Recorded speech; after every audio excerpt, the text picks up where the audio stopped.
En este tutorial vamos a ver cómo utilizar Thunder Client en Visual Studio Code. Vamos a ver cómo instalarlo desde cero y cómo hacer pruebas con una API pública que os voy a mostrar en este vídeo para hacerlo de una forma totalmente gratuita y práctica para que vosotros también podáis hacerlo al mismo tiempo que veis el vídeo.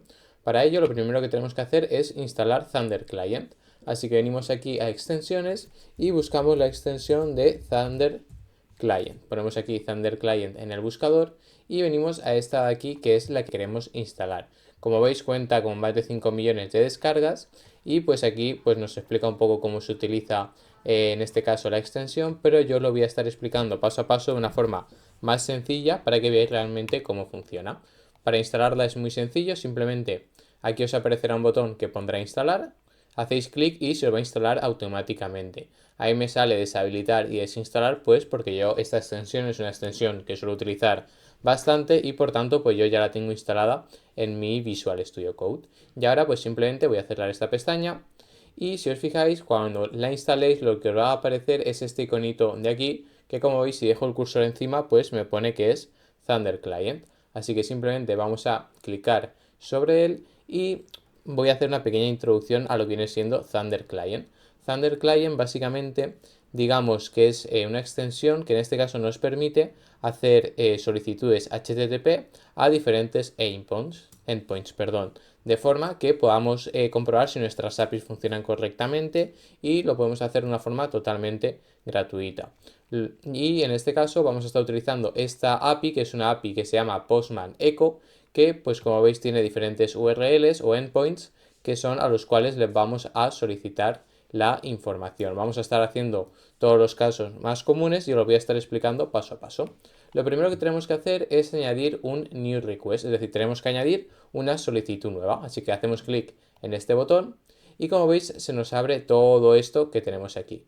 Lo más importante que tenemos es esta URL de aquí, que simplemente es el endpoint donde vamos a pedir la información. Es decir, va a ser la dirección a donde vamos a solicitar información, donde vamos a añadir información. Imaginaos que queremos crear un usuario, pues aquí le vamos a decir, vale, queremos crear un usuario en este endpoint o si lo queremos actualizar. Así que simplemente lo que vamos a hacer es comprobar, por ejemplo, el método get. El método get es el método que se utiliza cuando queremos obtener información. Cuando en Google, por ejemplo, hacemos una búsqueda, le enviamos una información y Google pues nos devuelve algo. Ahí estaríamos utilizando el método get. Y en este caso nos dice que este es el endpoint que tenemos que utilizar. Así que vamos a hacer aquí un control C, vamos a copiarlo y esto es la información que tendríamos que pegar aquí. Este endpoint pues va a variar obviamente en función del proyecto que estéis construyendo. Yo en este caso estoy utilizando esta API para que vosotros también la podáis buscar y utilizarla. Y muy importante, como veis aquí tenemos todos los métodos que están disponibles. Yo en este tutorial voy a estar explicando lo más básico ya que para un curso introductorio es lo más sencillo, pero obviamente tenemos muchos más. Y en este caso tenemos que utilizar el método get y aquí le vamos a dar donde pone send. Así que le damos a send y vamos a esperar un poco a que haga la solicitud. Como veis, obviamente esta es la respuesta que obtenemos y aquí tenemos una información extra que sí que quiero comentaros. Como veis, lo más importante que tenemos aquí es el status.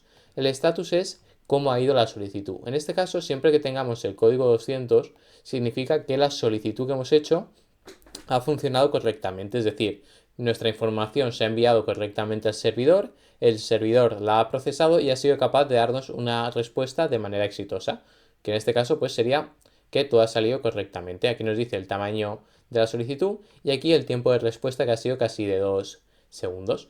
Pero ahora imaginaos que yo aquí me equivoco y esto pues le quito una O, es decir, este endpoint estaría mal escrito. Si yo le doy send, como veis, en este caso sí que nos deja porque es un parámetro. Pero imaginaos que yo quito esta O, ¿vale? Quitamos esta O y ahora nos va a dar un error. Si yo le doy a send, como veis, nos dice que no es correcto. ¿Por qué? Porque en este caso nos dice que tenemos que verificar nuestra URL, que en este caso, pues obviamente aquí como no es correcta, pues no estaría funcionando. Así que nos tenemos que asegurar que siempre la URL que nosotros pongamos aquí esté correctamente configurada, es decir, que coincida realmente con un endpoint al cual este método esté programado para que se le pueda solicitar información. Esto lo tiene que hacer un desarrollador backend, es decir, el desarrollador backend es el que debe crear por ejemplo, con Node y con Express o con cualquier lenguaje de programación, se puede hacer con Java, con PHP, crear una API en la cual, por ejemplo, voy a hacer una muy sencilla. Tenemos un ejercicio, tenemos una aplicación en la que tenemos proyectos y en esos proyectos hay tareas. Imaginaos que yo quiero obtener todos los proyectos, pues aquí tendríamos que hacer un get a la URL que contiene todos los proyectos. Pues eso lo debería hacer el desarrollador backend y nos debería proporcionar el endpoint para nosotros poder comprobar con Postman que todo funciona correctamente. Y aquí pues tendríamos la respuesta con la información que hemos obtenido. En este caso, si le damos a send, como veis, nos da información, pero que no es información muy relevante. Aquí tenemos dos argumentos, que son los dos argumentos que le hemos pasado por parámetros, e información, pues, en este caso nos dice el host, que es Postman Echo, nos dice que es el método HTTPS, el puerto, pero no nos da información muy relevante. En este caso, imaginaos que queremos pedir pues todos los proyectos que tenemos, pues aquí nos saldría un listado en formato JSON con todos los proyectos que tenemos. Y ahora pues vamos a hacer, por ejemplo, el método post. Venimos al método post y la diferencia de post con get, básicamente get es para pedirle información al servidor y el método post es para enviarle información. Imaginaos que yo quiero crear un proyecto nuevo en mi aplicación, pues utilizaríamos el método post.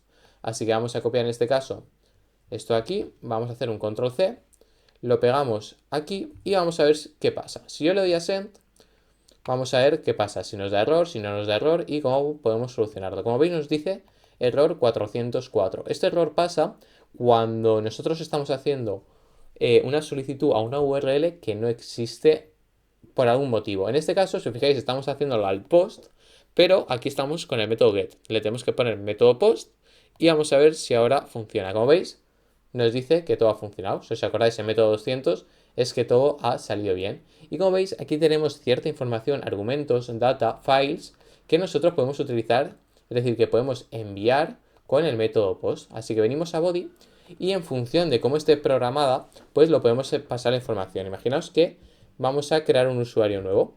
Pues simplemente tendríamos que poner aquí nuestro JSON e imaginaos que le queremos pasar nuestro nombre, que le ponemos, por ejemplo, Pablo, y ya está. En este caso, si yo le diera send, como veis, en este caso no funciona. En data, como veis, nos sale name Pablo y le podemos pasar más valores. Por ejemplo, le podemos poner aquí ciudad, ¿vale? Le ponemos city y le ponemos, por ejemplo, Alicante, que es una ciudad de España. Y si le damos a send, como veis, hace el método post correctamente y en data nos añade toda esta información. Luego en form, pues también podemos enviar información. Aquí en form, como veis, venimos aquí. Imaginaos que yo le quiero decir country y le ponemos Spain. Y si le damos a send, como veis, en este caso no lo pasa en el formulario. Y esta sería la forma en la que tenemos de hacer el método post. Tenemos el método get, que es para obtener información, el método post, que es para, por así decirlo, enviar información. Y ahora vamos a ver el método put. El método put es para actualizar información. Como veis, tenemos country, Spain. Y lo que vamos a hacer es venir aquí y vamos a copiar la URL del método put. La copiamos, la vamos a pegar aquí y ahora lo que le vamos a decir es que queremos actualizar. En este caso voy a poner en vez de Spain, quiero que salga España. Pues aquí quitamos Spain y ponemos España. Es decir, hago el método put, tenemos que seleccionar, lo ponemos aquí, el endpoint al que queremos hacerlo y lo que queremos cambiar. Y si le damos a send, como veis, ahora aquí lo que nos aparecería sería España. Esto, pues el método put se suele utilizar, imaginaos que tenemos un usuario en una página web y queremos modificar la contraseña. Pues en ese caso utilizaríamos el método put para cambiar nuestra contraseña. Y por último, vamos a ver el método delete. El método delete, pues como su propio nombre indica, se utiliza para eliminar información. Imaginaos que tenemos 5 proyectos en nuestro, o por ejemplo en Google Drive tenemos 6 archivos y queremos eliminar uno de ellos, pues eso se utilizaría el método delete, que simplemente lo vamos a copiar, lo vamos a pegar aquí y en vez de patch voy a poner aquí delete, que lo tienen mal puesto en la web. Aquí le indicamos que queremos utilizar el método delete, le damos a send y como veis pues funciona correctamente, nos da el método 200 y en este caso pues tenemos esta respuesta, que obviamente no es la mejor respuesta del mundo, pero esto se suele programar, como ya os he dicho, el desarrollador backend. Normalmente aquí la respuesta que se suele dar es pues un tipo de un texto que te ponga, un string que te ponga el archivo ha sido eliminado correctamente para tener realmente un feedback y poder mostrárselo también al usuario en la aplicación o en la página web. Así que en este tutorial, como habéis visto, hemos visto cómo trabajar con Postman de una manera muy sencilla y aquí pues podemos añadir las solicitudes que queramos. Por ejemplo, aquí puedo añadir un get, como veis, y aquí pues ponemos lo que sea, obviamente nos va a dar error, y aquí pues tendríamos pues todas las solicitudes que vamos haciendo y las podríamos organizar en colecciones, que colecciones básicamente, como veis aquí tengo diferentes, es proyectos, creas una colección que es un proyecto y dentro de cada proyecto pues creas las diferentes solicitudes que necesites.